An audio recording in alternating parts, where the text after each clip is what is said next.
Non si sono fatti avanti, ha detto Salvini, su Zaia e Fedriga per la vice segreteria della Lega. Cosa sta succedendo al partito? Com'è che può essere riformato e quale sarà il suo ruolo? No, ma non ci sono ruoli né altro.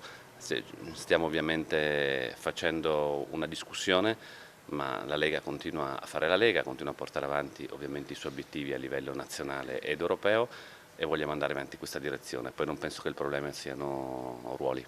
È evidente dal linguaggio del corpo del governatore Fedriga che il tema futuro in casa Lega sia scottante e in settimane in cui si discute di possibili successori di Matteo Salvini, con lo stesso presidente del Friuli Venezia Giulia tra i più invocati e revisione dello statuto, ecco la prima decisione concreta. Lunedì si insedierà il tavolo di coordinamento della Lega, vi parteciperanno oltre ai 4 presidenti di regione, un rappresentante dei presidenti dei consigli regionali, i sindaci dei comuni capoluogo, un rappresentante dei presidenti di provincia e una delegazione di ministri. Tra i primi dossier all'ordine del giorno vi sarà il piano casa, ma anche la sicurezza, il costo della vita, il taglio della burocrazia e le semplificazioni a sostegno delle imprese, il percorso di riforme sulla strada del federalismo, nonché la revisione dei vincoli europei che incidono sulla competitività dei territori. Insomma, una sorta di strada maestra del rilancio per contrastare l'avanzata del generale Vannacci, che supera il Carroccio nei più recenti sondaggi. Non guardo mai le altre forze politiche, guardo alla nostra forza politica che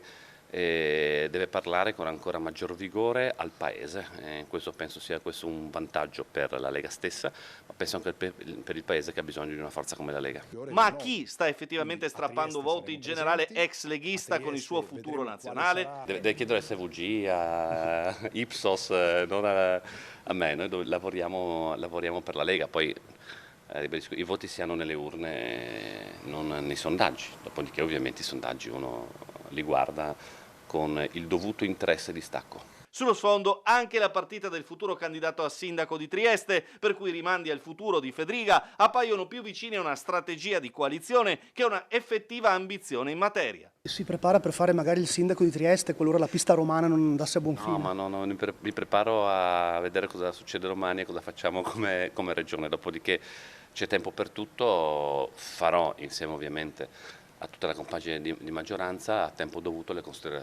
considerazioni, ma insomma non vedo urgenza.